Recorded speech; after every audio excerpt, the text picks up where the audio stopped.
Disclaimer: the story is a work of fiction. Names, characters, places, and incidents are either products of the author's imagination or used fictitiously. Any resemblance to actual events, persons, living or dead, or real locations is purely coincidental. This story contains suspenseful and potentially disturbing content and is intended for mature audiences. Reader discretion is advised. Jack and Emily had always dreamed of owning a house with character, something old, full of charm, and with a story to tell. When they found a reasonably priced Victorian home on the edge of town, it felt like fate. The real estate agent said it had been on the market for years with only one serious offer in the past decade. That offer had mysteriously fallen through at the last minute. The couple wasn't bothered. They saw potential where others saw peeling paint and dusty floorboards. The wraparound porch, the antique fixtures, and the huge backyard with a tall wooden fence sealed the deal. They moved in on a cloudy Friday afternoon, filled with excitement and plans for renovation. From the beginning, though, something felt off. On their first night, Emily was awoken by what she thought was the sound of footsteps in the hallway. Jack chalked it up to the house settling, and Emily tried to believe him. But the next morning, she found one of their moving boxes, clearly marked kitchen, sitting in the middle of the hallway upstairs. Neither of them remembered moving it. During the next few days, the unease grew. Emily would catch movement from the corner of her eye, a shadow slipping past an open doorway. Lights flickered briefly even when there wasn't a storm. The dog they adopted from the shelter, Max, refused to enter one of the upstairs rooms and barked endlessly at the closet door. Jack, ever the rational one, insisted it was just the quirks of an old house. He patched the roof, fixed the creaky stairs, and reassured Emily it would all settle down. "Give it time," he said, wrapping an arm around her. "Old homes just need a little love." But the neighbors told a different story. When Emily introduced herself to Mrs. Kane next door, the elderly woman's expression tightened the moment she mentioned their new address. "That house," she said, eyes narrowing. "You'll want to stay out of the backyard. Especially at night." Emily asked why, but Mrs. Kane just shook her head and muttered something about bad roots and things that shouldn't be disturbed. That same afternoon, Emily was unpacking boxes near the back door when she glanced out and saw a portion of the yard where the grass seemed slightly greener, too green. It formed a strange oval shape near the far edge of the property. Curiosity stirred in her gut. Jack told her it was probably where a tree had once stood, but Emily wasn't convinced. That night, she dreamed of a child standing barefoot on the grass, staring straight at her with hollow, dark eyes. The child didn't speak, but slowly raised a hand and pointed down toward the earth. Emily woke up gasping. Over breakfast the next day, she told Jack about the dream. He laughed it off, but promised to check the spot later when mowing the lawn. Emily insisted on doing it herself. Something about the backyard pulled at her, like an itch beneath the skin. Shovel in hand, she walked to the odd patch and began digging. At first, it was just dirt. Then, about 2 feet down, the shovel hit something solid. She knelt, brushed the soil away with her hands, and revealed a small, rotting wooden box. Its corners were reinforced with rusted metal. The wood had decayed, but the box was intact enough to pry open. Inside lay an old porcelain doll, its glassy eyes clouded, its face cracked. The dress it wore was once white but now stained with earth. Emily recoiled as a sudden chill raced through her spine. The doll looked ordinary, but there was something wrong with it. It wasn't just dirty, it felt wrong, like it had been watching her long before she ever opened the box.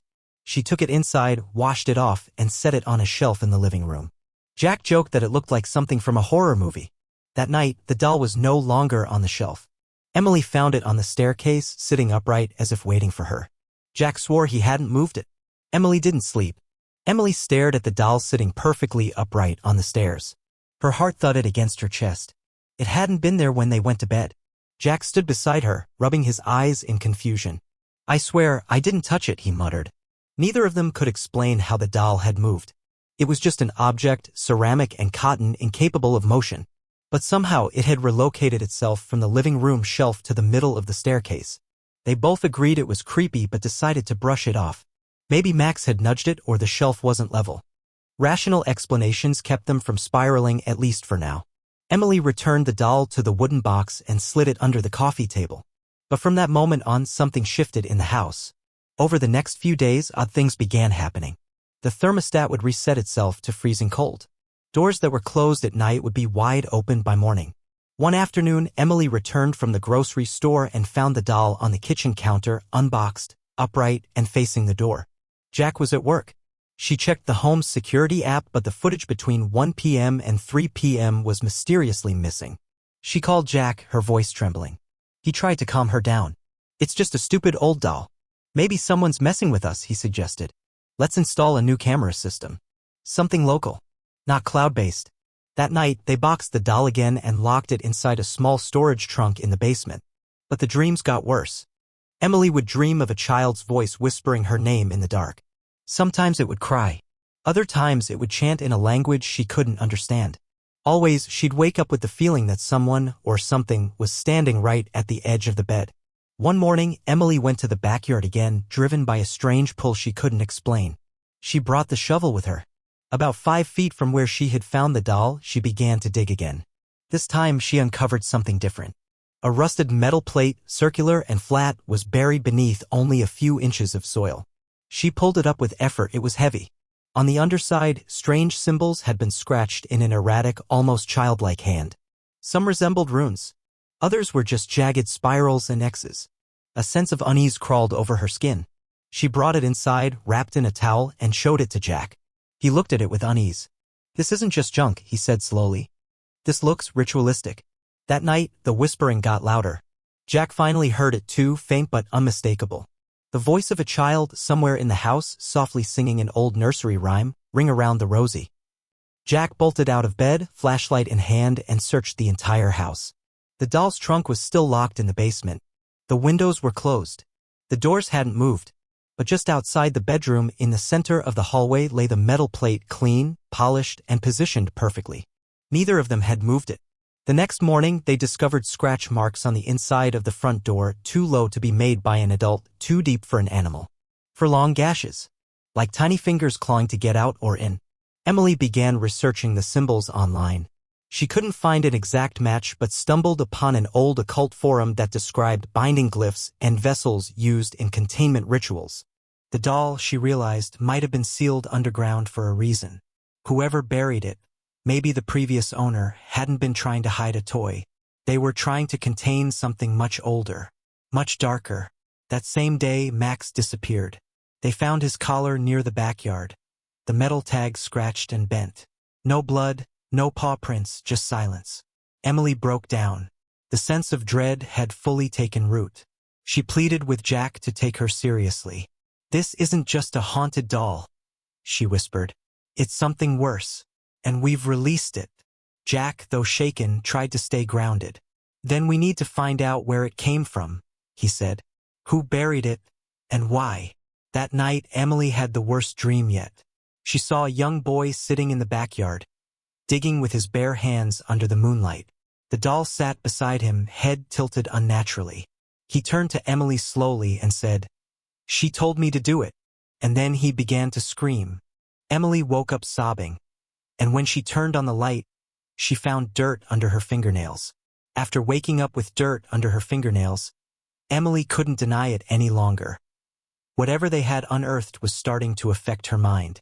She sat on the edge of the bed, shaking, staring at her hands. Her skin was clean now, but the image of soil caked under her nails wouldn't leave her.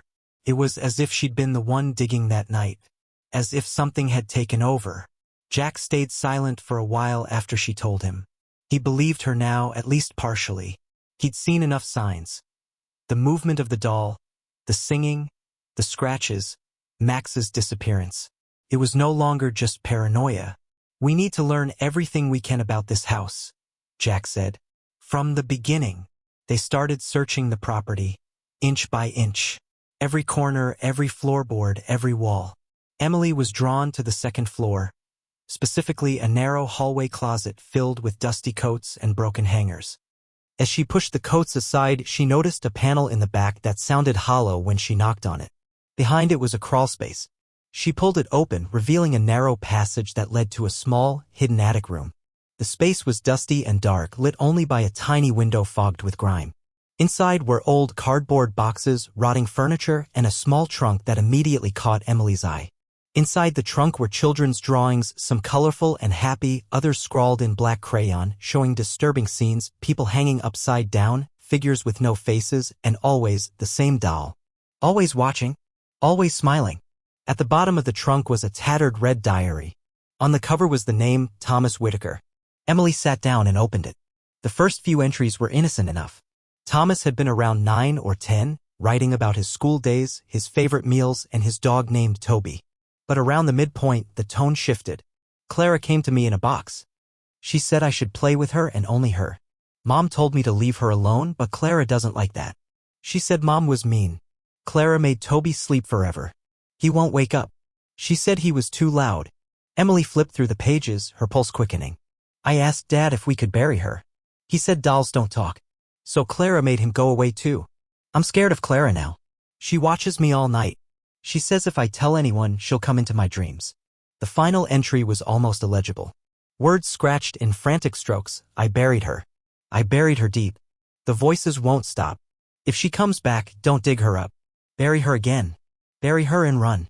Emily stared at the pages, heart pounding. Thomas had lived in this house decades ago. He had the same experience, the whispers, the missing people, the doll. The more she read, the more certain she became this wasn't just a haunted object. The doll, Clara, was a vessel. A container for something that needed to be hidden from the world. She brought the diary to Jack, and together they searched online archives for any record of Thomas Whitaker. After a few hours, Jack found something chilling. A newspaper article from 1963. Local boy committed after family disappearance. 9-year-old Thomas Whitaker admitted to state hospital following mysterious vanishing of parents. The article stated that Thomas had been found in his backyard, muttering to himself, clutching a doll. When asked about his missing parents, all he said was, she didn't like them. There were no further updates on Thomas. It was like he vanished from the system. This is real, Emily whispered. He buried her to protect others. And I dug her up. That night, Jack heard the attic door creak open on its own. He grabbed a flashlight and went up to check, only to find the doll sitting at the edge of the crawl space, staring straight into the hallway. He dropped the flashlight. It flickered as it hit the floor. When Emily rushed up after hearing the crash, Jack was standing frozen in front of the doll. I saw her, he whispered. Not the doll. A girl. Pale skin, black eyes. She was crawling out of the wall. They put the doll back in the basement trunk and locked it again, but both knew it wasn't enough anymore. Emily clutched the diary like a lifeline. We need to find Thomas, she said. If he's still alive, he might be the only one who knows how to stop this. Emily and Jack now had a mission: find out what really happened to Thomas Whitaker and, if possible, find him or someone who knew him. The diary was a chilling window into the past, but they needed more. They needed answers. Real ones.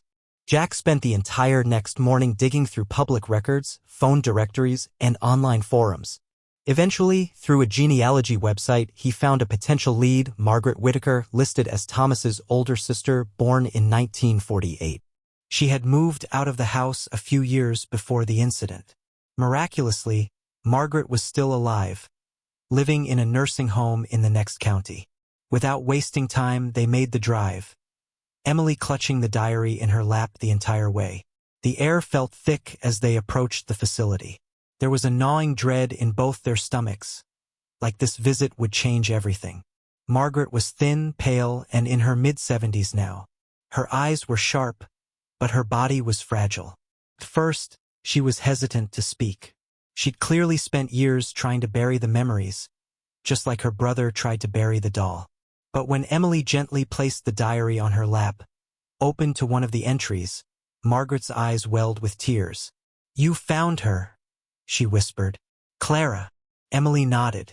Please, we need to know. What is she? Margaret took a deep breath, her voice shaking. It started before Thomas, she began. Before us. The house was cursed long before we lived there. But we didn't know, not until it was too late. She explained that when she was a child, she and Thomas would often play in the attic. One day, they found the doll inside a chest already buried in dust. Clara. Beautiful, delicate, with a porcelain face and deep, black eyes that seemed too lifelike. We thought she was just a toy, Margaret said. Until Thomas started hearing her. Whispering. At first, it was small things, telling him where to hide during hide and seek, or warning him not to go outside. But soon, she began to control him. Margaret's hands trembled as she recounted the events. The dog going missing. Their parents arguing about Thomas's behavior. Then the night when their mother disappeared without a trace. I think Clara took her, Margaret said. Thomas never admitted it, but he changed after that. He became quiet, withdrawn. One night, he told me he buried Clara. That he had to. He said she was going to take him next. Emily leaned in, her voice low. What is she? A spirit? A demon? Margaret shook her head slowly. She's not a ghost. She's a parasite. A presence. She attaches to children, feeds off them, uses their innocence like a doorway into our world. Once she's in, it's hard to get her out. Jack asked, why a doll? It's a vessel, Margaret explained. She was bound inside it decades ago by someone who knew what she was. But when people find her, when they unearth her, the binding weakens. That's why Thomas buried her with the plate. The symbols. They weren't just decoration. They were a seal. Jack's face turned pale. We found the doll, and we found the plate. We separated them. Margaret's expression collapsed into horror. You what? Emily felt her blood run cold. Margaret leaned forward, her voice urgent now. You have to put her back. Not just bury her. You must bury her with the seal exactly the way Thomas did. Otherwise, she'll keep growing stronger. And she never stops with just one. Jack asked the question they were both afraid to voice. What happens if we don't? Margaret looked them straight in the eyes. Then she'll find another child, another host. And this time, she might not want to be buried again. She paused, then added, I was lucky. I got out. But Thomas, he was never the same. They put him in a facility. He stopped talking after a year. And then one day he vanished. No trace. No witnesses. Just gone. Like our parents. Emily clutched the diary tighter. She felt like she could hear Clara's voice already. Just beneath her thoughts. Like a hum. Can you help us? Emily asked. Help us rebind her? Margaret hesitated, then slowly nodded. I remember the ritual. I remember the symbols. But you'll need more than courage to face her now. She knows you. She's seen inside you. And she's angry. The drive home was dead silent. Emily stared out the window, thinking about the hole she had dug, the doll she had washed and brought into their house. They had made the worst mistake of their lives by disturbing that grave. Now they had to fix it before it was too late. Emily and Jack returned home with Margaret's words echoing in their heads. The house felt different now, not just haunted, but hostile. The air inside was heavy, and the shadows seemed to stretch longer than they should. Every creak of the floorboards felt deliberate, like someone was watching. The doll was still locked in the basement trunk, but both of them agreed. It wouldn't stay contained for long. That night, Margaret faxed over a handwritten diagram, a recreation of the binding ritual Thomas had used. It included the correct placement of the metal seal, a series of ancient glyphs that had to be drawn in a perfect circle, and a chant written in Latin that neither Emily nor Jack understood. Margaret included a warning at the bottom. Do not hesitate. Do not stop once the ritual begins. She will try to distract you. She will lie. She will become everything you fear. Emily read those words over and over until she could recite them in her sleep. They prepared for the ritual the next night. Jack went out to buy red chalk, candles, and protective salt while Emily scoured the house for supplies. Spade, gloves, the plate, and most importantly, the doll. Retrieving Clara from the basement felt like approaching a ticking bomb. Emily's hands shook as she unlocked the trunk. There she was, still sitting upright as if waiting for her. The eyes were different now. Not glassy, not lifeless. They gleamed in the flashlight's beam. Watching, she wrapped the doll in a thick towel and brought it upstairs, placing it beside the metal plate on the dining table. The lights flickered as she set it down. We do this tonight, Jack said. Before she grows stronger. They returned to the backyard at 11:30 p.m., exactly as Margaret had instructed. Midnight was the threshold, when the boundary between this world and hers was thinnest. Emily drew the glyphs into the soil, carefully replicating every symbol from Margaret's diagram. Jack placed the metal seal at the center and positioned the doll upright on top of it. Then they lit the candles, 4 of them, 1 at each compass point, and poured a ring of salt around the entire site. The moment they began the chant, the temperature dropped. Jack's breath came out in white clouds. Emily's voice trembled as she recited the Latin syllables, fumbling through unfamiliar sounds. They spoke in unison, trying to stay steady, but the wind picked up fast. The flames danced violently. The candle to the west blew out. Then came the whispers. First, they sounded like children giggling, then crying, then calling their names. Emily! Jack, please stop. You're hurting me. Emily froze. The voice was familiar. It was her mother's.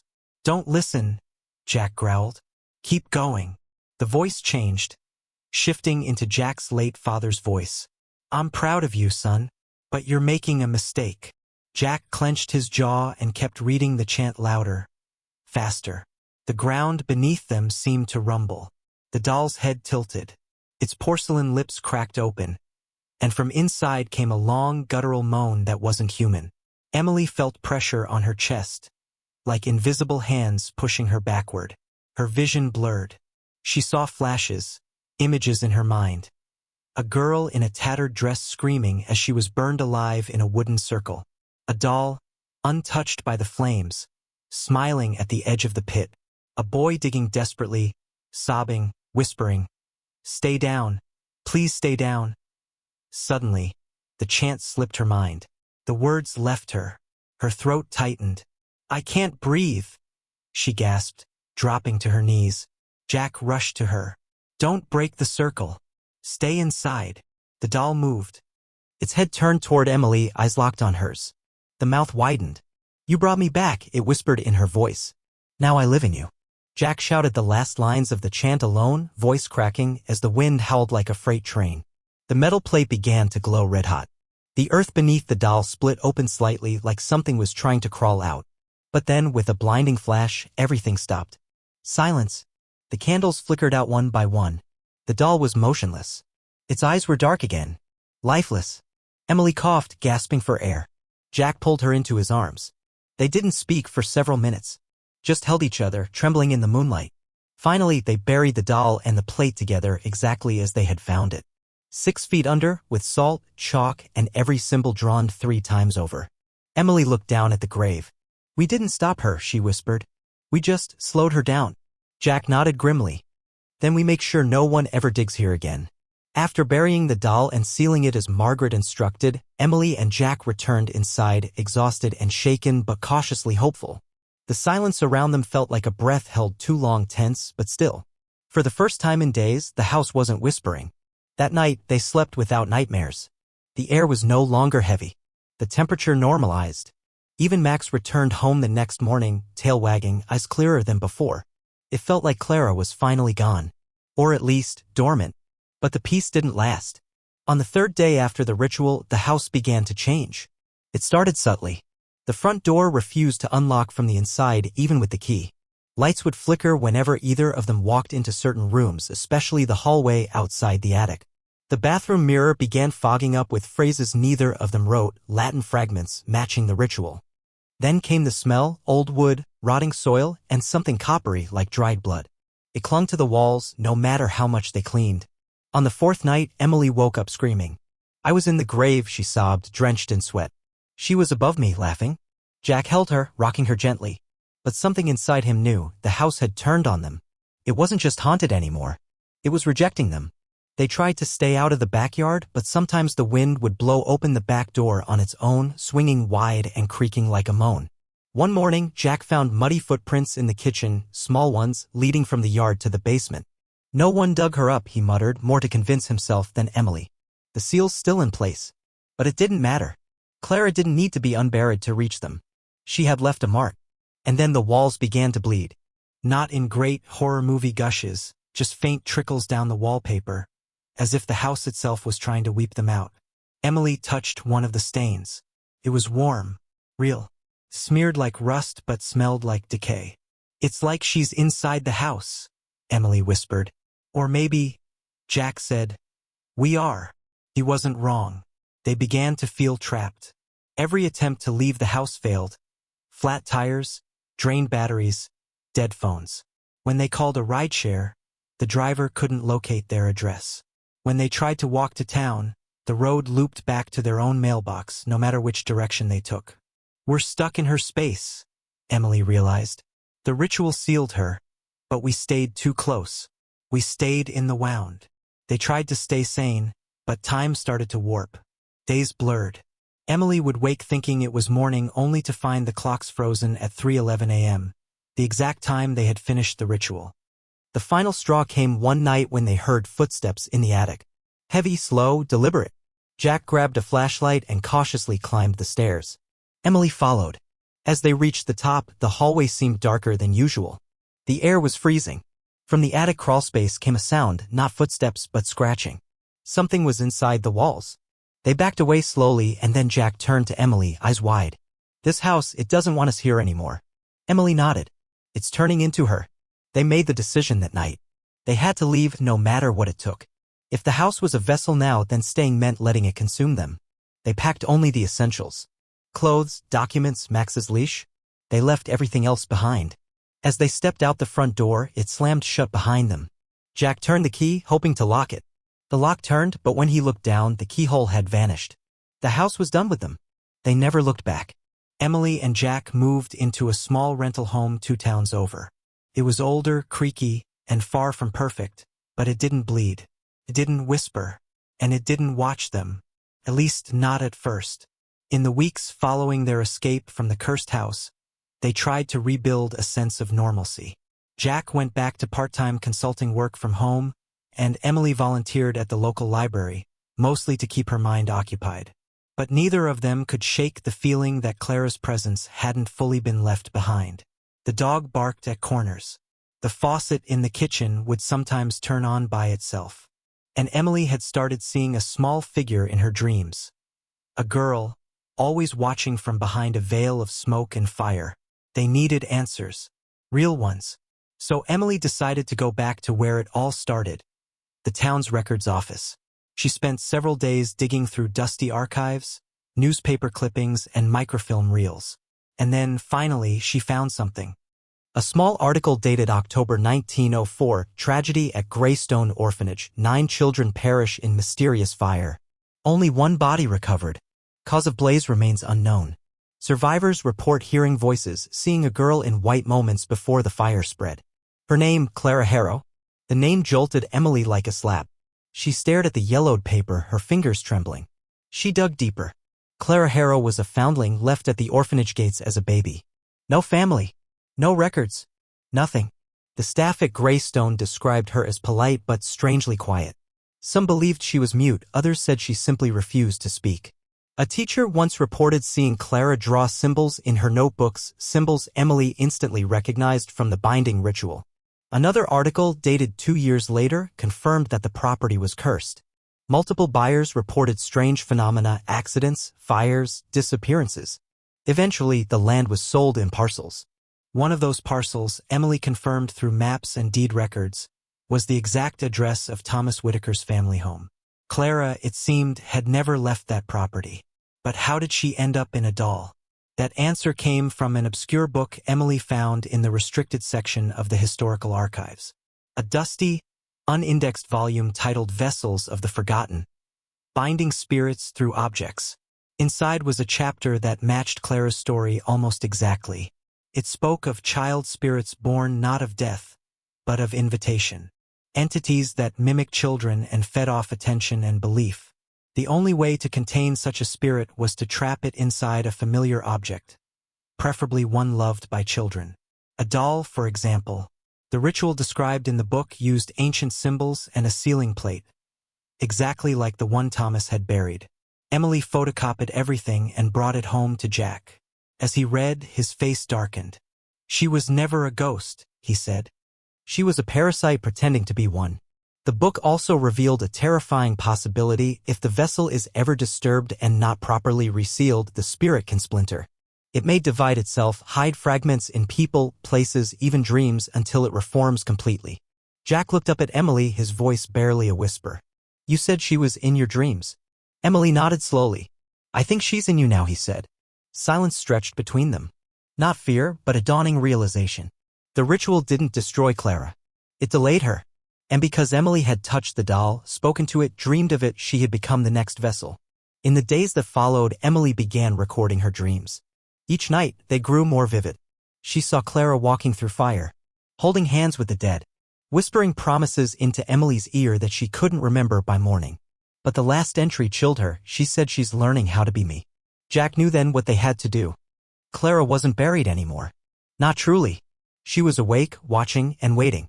And next time she wouldn't be trapped in a doll. They packed their things again. Emily couldn't sleep. Not without waking up screaming. Not without hearing that same phrase whispered in her own voice, night after night. I'm learning how to be you. Jack had started seeing things too. A reflection in the mirror that lingered half a second too long. A silhouette in the hallway even when Emily was asleep beside him. Their dog, Max, refused to enter the bedroom anymore, whimpering at the threshold with his tail tucked. They had tried everything. Salt, sage, a priest. Nothing worked. Clara wasn't bound to the house anymore. She was bound to Emily. It had started subtly, like an infection spreading slowly under the skin. Emily would forget simple things, words, memories, even parts of her own name. One afternoon, she stared at herself in the mirror and whispered, I don't remember what my voice is supposed to sound like. Jack panicked. He contacted Margaret again, begging for answers. Her response was chilling. If the spirit has embedded itself in her identity, traditional rituals won't work. You're not fighting a ghost anymore. You're fighting a replacement. Emily wasn't being haunted. She was being erased. Jack tried to ground her. Show her family videos, childhood photos, journals. But Emily's connection to her own past was unraveling. That doesn't feel like me, she'd say, looking at a picture of her 5th birthday party. That girl looks scared of me. On the night of the full moon, exactly 1 month after they had first unearthed the doll, Emily disappeared. Jack had gone to pick up dinner, gone no more than 20 minutes. When he returned, the front door was wide open. Max was barking frantically in the living room. Emily's phone was still on the kitchen counter. Her shoes were by the door. Her journal, where she had recorded her dreams, had only one new entry. She's almost finished. I'm only a whisper now. Jack searched for her all night, filed a missing persons report, hung posters, contacted every contact. But in his heart he knew she hadn't run away. She'd been taken. Or worse, she'd been replaced. A week later, Jack received a package with no return address. Inside was a Polaroid photo. It showed Emily, standing barefoot in a field. Her eyes were empty, her expression blank. She held something in her hands. A new doll. The photo was dated next month. Jack collapsed. There were no words, just dread. Clara wasn't just possessing bodies now, she was using them. Rebuilding herself. Learning to live again. A fragment at a time. He remembered what Margaret had said, you're not fighting a ghost. You're fighting a replacement. He burned everything. The journal. The notes. The remaining pages of the ritual. But the damage had been done. In the years that followed, others reported seeing a young woman, quiet, polite, and strange, traveling from town to town. Always alone. Always with a doll. No one remembered her name. Some said she was an artist. Others, a nanny. She always left before people got too close. But where she stayed, things changed. Children woke up with nosebleeds. Pets disappeared. Lights flickered. Houses bled. And every time someone tried to ask her about her past, she would smile and say, I don't remember. But I'm learning. Disclaimer revisited, this story is a complete work of fiction and is intended purely for entertainment. It does not depict real events, people, or practices. Any resemblance to actual persons, living or dead, is purely coincidental. Please remember, no matter how believable a tale may seem, the most frightening thing of all is how easily we believe. 41.